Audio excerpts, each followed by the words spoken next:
Okay, at this time, we will call to order the Middle Miami Local Schools Board of Education meeting. Roll call, please. Mr. Haas? Yes. Mr. Knapp? Yes. Mr. Kameen? Here. Ms. Grice? Here. Mr. Seaver? Here.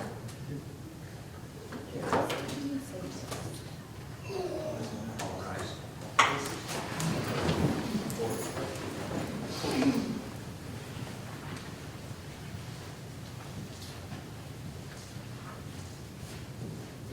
Color guard, Bolt, right face, present arms. I pledge allegiance to the flag of the United States of America and to the republic for which it stands, one nation, under God, indivisible, with liberty and justice for all. Order arms, favorite colors, left face, forward march.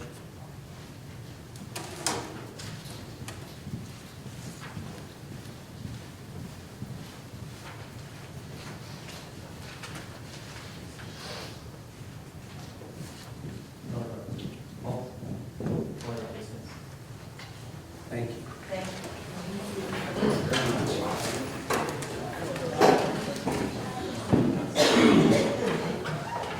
Okay, at this time, we need a motion to adopt the agenda that you have in front of you. Ms. Janae?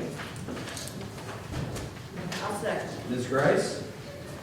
There's no questions. Roll call, please. Mr. Knapp? Yes. Mr. Kameen? Yes. Ms. Grice? Yes. Mr. Seaver? Yes. Mr. Haas? Yes.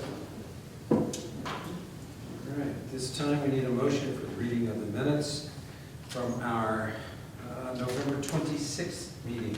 So moved. Okay, Mr. Siebert and then Mr. Cremines. If there are no questions, roll call, please. Mr. Kameen? Yes. Ms. Grice? Yes. Mr. Seaver? Yes. Mr. Haas? Yes. Mr. Knapp? Yes. Okay, at this time, communications and visitors to the board. Mr. Power, do you have any questions? Yes, just a couple of items. First of all, I'd like to give you an enrollment update, and I'd like to just take a minute to review the draft fiscal year 21 program plan. Typically what we do, we present a draft plan to the board in December, and then we come back at a regular meeting in January, and we ask for the board's approval to implement that plan as presented or modified. There's still a couple of things we're working on in that. Currently, our enrollment as of December the 11th is 5,159 students. And I think Nancy just said she's got another 23 that she's enrolling at the beginning of the meeting here, so later this evening. So we will typically see kids transferring and moving in around semester break, and we typically lose some kids as well. I don't think we've been losing kids. We've been just gaining kids, so we'll see how things shake out in January after we start the second semester. On the fiscal year 21 program plan, page 2 has the district vision, mission, goals, core beliefs and objectives. Just kind of go through the organization of this and make a few comments page by page. Page 3 is the organizational chart. Page 4 and 5 contains our building professional growth goals. These are goals that our leadership has at these different buildings. They have 2 goals each year, and we incorporate that as a part of our plan as information and a focus for our efforts in the buildings. Page 6 is a list of all the current staffing in all of our departments and buildings. These are the staff currently assigned by job classification and role. It kind of gives you a baseline on where we are at this point. And then fiscal year 21 staffing for transfers and additions. That's on page 7. And what we do to come up with that is we take a look at our current enrollment by grade. We roll the grades up a year, and then we look at student-teacher ratios to establish the number of sections at each grade level that we need to maintain our 25-to-1 ratio at grades K through 4 and our 30-to-1 ratio at grades 5 through 12. So you can see that, if you look at that, on the building side, we have some possible vacancies due to retirements and resignations. And then we have some shifting that we're going to do at grade levels due to difference in cohort class sizes. You can also see under our other departments, under transportation, food service, custodians, maintenance, tech, you can see what we're anticipating there as well. Page 8 is our projected budgeting at the building level and within our other departments. These are the things that we specifically identified that we need to make expenditures on next year.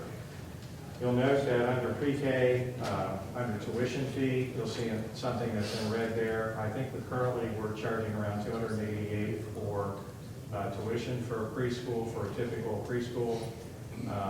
We were projecting that perhaps that might be raised to $300 for next year, but we're still researching as we move our pre-K kids to the intermediate school, whether or not we're going to bus typical kids for next year. A number of years ago, we started to do that when preschool was located out of Butlerville and it was out of the way. We want to take a look at that, take a look at the cost piece, and we're in the middle of doing that. We should have some more definitive figures to see if that's something we should seriously consider. And if we consider it, we can do it. And we're going to stay on the low end with the tuition if we drop transportation for typical students. And we'll have that recommendation next month. Okay. And then page 9,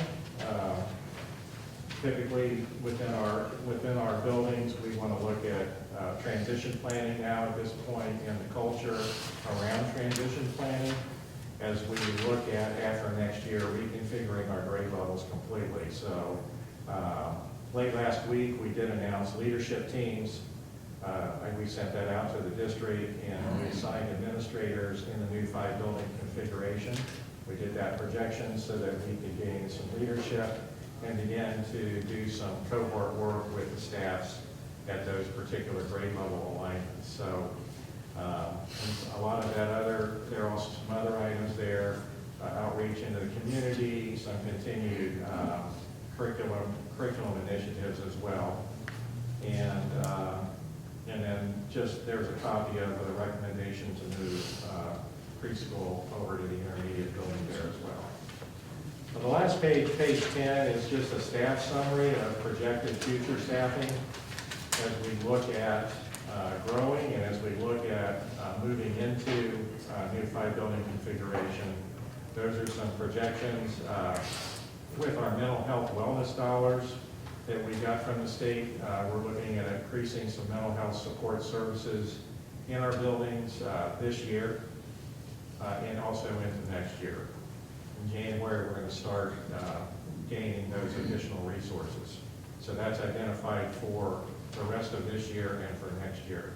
Obviously, in the budget, that's only a 2-year funding from the state, and as usually is the case, they'll start something and then walk away from it. And then we'll have the need and we'll need to continue it. Under additional staffing summary so far, as we've looked at our grade level, we really worked hard across our departments to try to live with the staffing that we have unless we have significant enrollment increase. So we are projecting right now, what we're looking at right now, that's kind of a hot item, a couple of them. A high school English teacher, we have not made the decision to add that teacher yet. We will wait till after we do scheduling and we look at numbers before we make a recommendation to the board as to whether or not to add that position. And based on enrollment, we may need to add up to 2 bus drivers next year. We're looking also at doing some work with VersaTran this summer to see if we can realign our routes and gain a little more efficiency. We may not have to make that add, but we're projecting that's a possibility. So that's just an overview of the program plan. Any questions for me at this point? I think we need more time to look at it. Sure, it's the first time you've seen it. First time you've seen it. Sure.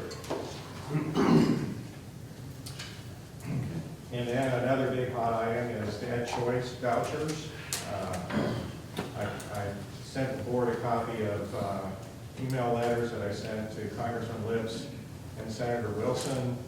In the budget bill, somehow or another, an and got changed to an or related to vouchers, or an or got changed to an and none of the legislature folks apparently caught that. So we have significantly increased numbers of schools who have never been identified as underperforming schools where children qualify for Ed Choice vouchers. And at grades K through 8, if a child attends a school that's identified as such, I believe there's a $4,650 voucher that child qualifies for, and if the parents opt to use it, that child qualifies for that voucher for the remainder of their education career.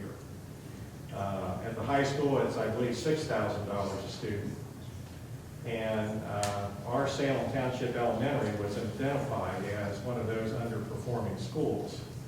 We're not in agreement with that.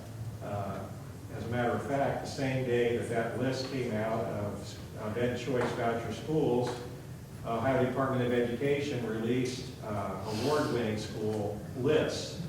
They released straight A schools in Ohio, and they released Momentum Award schools in Ohio. There are 172 Momentum Award schools in Ohio, and Salem is one of them. And it's the second year in a row that they've won that recognition from the Ohio Department of Education, which is based on the very same report card that they're basing Ed Choice schools on. So you can kind of see how broken the report card system is. And so I was in a meeting, superintendent meeting with Congressman Lips and Senator Wilson last Friday. They both indicated that they had no idea this was in the budget bill, as many other educators or legislators stated. I don't know if this is one of those you had to pass the bill to know what was in the bill deals. That's it, yeah. But, so the House Speaker has indicated they're going to, when they come back from break, put the brakes on the enrollment date, which is February 1st is the application start date. And then that they're going to try to refine and fix what is, again, broken by the legislature and the report. So that's my update at this point. Thank you. Thank you very much, Mr. Power. Appreciate that. Okay, at this time, community comments on agenda items. No one has signed up. Thank you very much, Ms. Curtis. Okay, at this time, we will entertain the treasurer's reports, financial reports. Mr. Gandhi. So ask the board for the approval of the monthly bank reconciliation, investment, financial summary, and 2 budgetary reports. for the month of December. Ms. Grice? I'll second. Mr. Cremines? There are no questions or comments. Roll call, please. Mr. Siebert, Yes. Mr. Haas, Yes. Mr. Nay, Yes. Mr. Cremines, Yes. Mr. Rice. Yes. Next, I ask for the board's approval of the contracts as listed. Mr. Siebert? Second. Mr. Nay?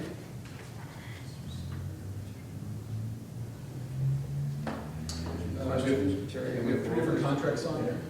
Yeah. We have St. Rita School for the Deaf and Imminent Care options, both occupational therapy as a nurse aid for traveling student. And then we also have an independent contractor contract with Laurel Lofton to handle some of the, what Mr. Power talked about, our student wellness dollars, doing some of the student wellness workforce. There are no questions. Roll call, please. Mr. Haas, Yes. Mr. Nay, Yes. Mr. Cremines, Yes. Ms. Grice, Yes. Mr. Siebert. Yes. Next, under item 3, I ask for the board's approval of an amendment to the estimated resources and appropriations for the current fiscal year 20. I'll move it. Is it you, Mr.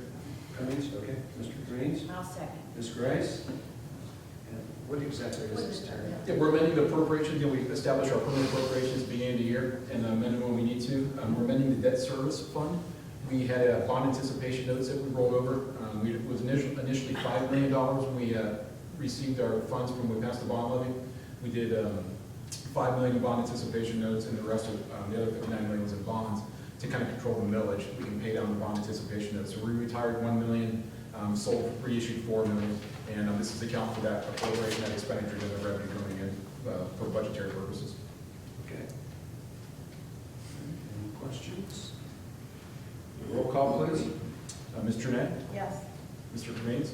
Yes. Ms. Grice? Yes. Mr. Seaver? Yes. Mr. Haas? Yes. Next, under item 4, ask for the board's approval of the following 2 donations. I'll move. I'll second. Mr. Nay and Mr. Kamines. We have 2 donations. We have one donation, a cash donation to the Little Miami Food Service Department for the lunch program from Mr. and Mrs. Dennis Conger. And then we also have a donation, anonymous donation, cash donation of $7,500 to Little Miami Schools, used to help families who would like to send their children to camp, play in the band, join the sport, provide the type of service that they can't afford. Nice. Yeah, it's, both of them we greatly, greatly appreciate. That is, that's quite a donation. It's amazing. That's right, that's. There are no questions or comments? Roll call, please. Mr. Haas? Yes. Ms. Jornet? Yes. Mr. Kamin's? Yes. Ms. Grice? Yes. Mr. Seaver? Yes. Thank you, that's all I have. All right, thank you very much, Mr. Gonda. At this time, we will entertain superintendent's reports and recommendations. Mr. Power. Thank you. I ask the board's approval for all of the following personnel items listed on your agenda. Mr. Nay and Mr. Seaver, that was you. Okay. There are no questions or comments. Roll call, please. Ms. Jornet? Yes. Mr. Kamin's? Yes. Ms. Grice? Yes. Mr. Seaver? Yes. Mr. Haas? Yes. Thank you, that's all I have. All right, thank you very much, Mr. Power. Okay, under new business, changing the organizational meeting from January 7th to January 8th. I don't know what days those are, but Tuesday to Wednesday. Tuesday to Wednesday. Okay, will it still be at 7? 6:15. 6:15, okay, because it wasn't on here, so. All right. The budget hearing. 6:15 attached budget hearing, and 6:30. Organizational meeting Okay. at 6:30. All right, so 6:15 and 6:30. Seeing Mr. Nudish and Mr. Hammond back there, so I know there's 2 here. I swear to that, so. All right. At this time, we will entertain the Warren County Career Center report.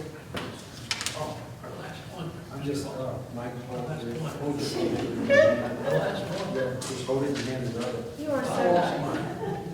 You are so nice. Okay. All right, the board members attended the annual Warren County Career Center holiday dinner prior to our meeting. It was catered by the culinary students. It was delicious.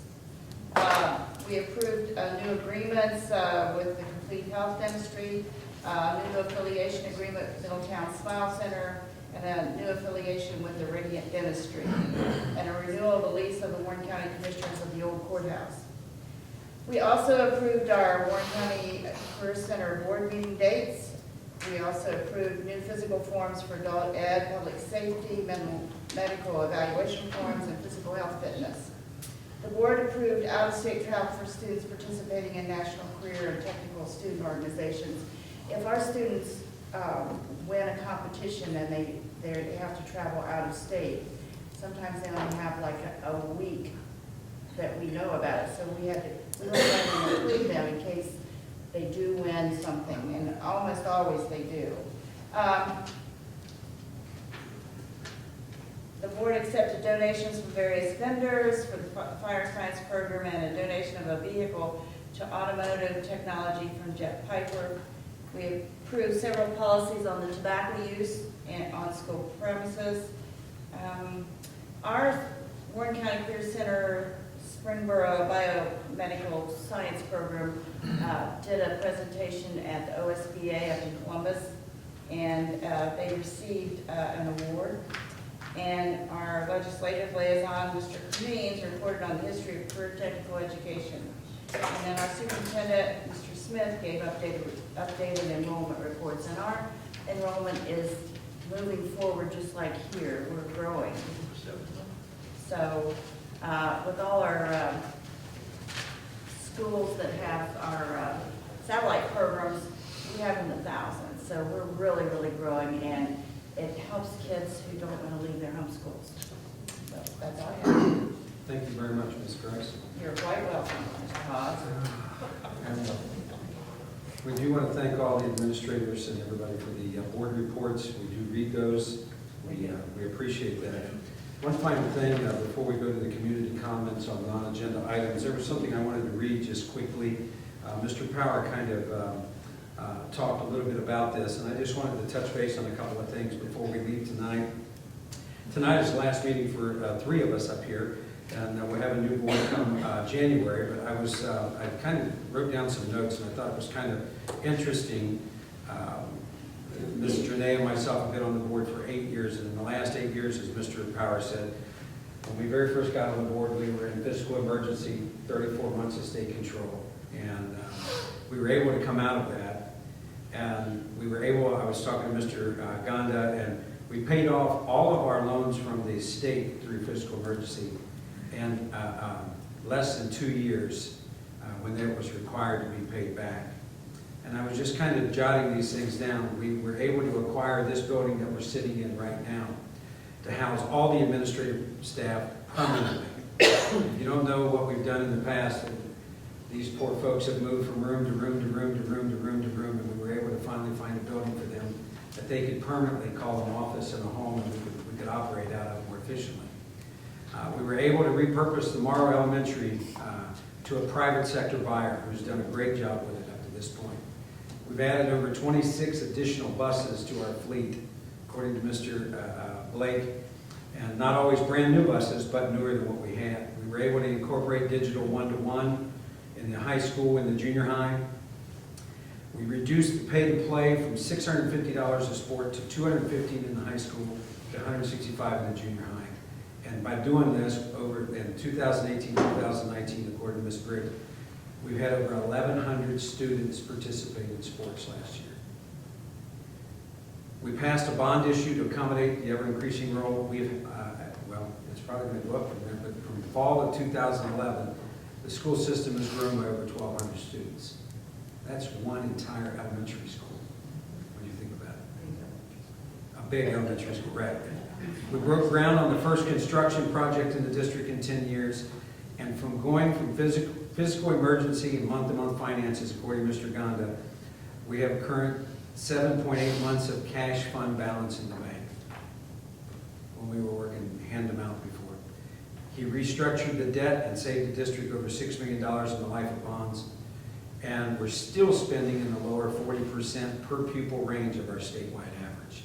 We've increased our credit rating so we got lower interest on bonds, and by joining the consortium for healthcare, we were able to save $600,000. Now, I didn't read that because I want you to think of the 3 of us that are leaving here that we did that, because we didn't. We were part of a group, and as we look at this, one of the things it says, these accomplishments show how the stakeholders, the constituents, our taxpayers, the staff, the administration, and the board can work together and do great things. And that's what we do. And that's what we're supposed to do. And it says, finally, and most important, is that our stakeholders have confidence in us when they make the decision to assist us in this journey. And we've come a real long way in a very short period of time.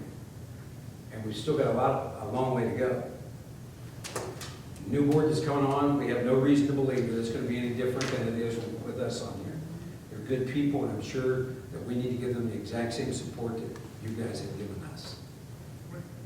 So, Wow, you gave us a compliment. I would just like to say something that Mr. Voss said. I think one of the biggest things that this group did, the benefit of the community, was the reduction of pay to play. Because I remember when it was $650 to play girls golf. And there's nothing wrong with girls golf, because I watch it on TV all the time. But, you know, when you got 4 kids and each one of them want to play a sport, you're paying $600 and some dollars. it's an investment. Yeah. That's crazy. So I'm glad that we were able to get together, and we had a couple of administrators, Mr. Bacon, part of that, to get us down to where the community could afford it. So That's exactly right. I think that was one of the big things that this group did. And one last comment that I wanted to make is that this would not be possible without the staff, without the administration, without the leadership of Mr. Power and Mr. Gonda. These two gentlemen have really done an excellent job. They've worked with us, and they've helped us get where we wanted to see the group, see the school go as a community, and we appreciate that. Appreciate the budget.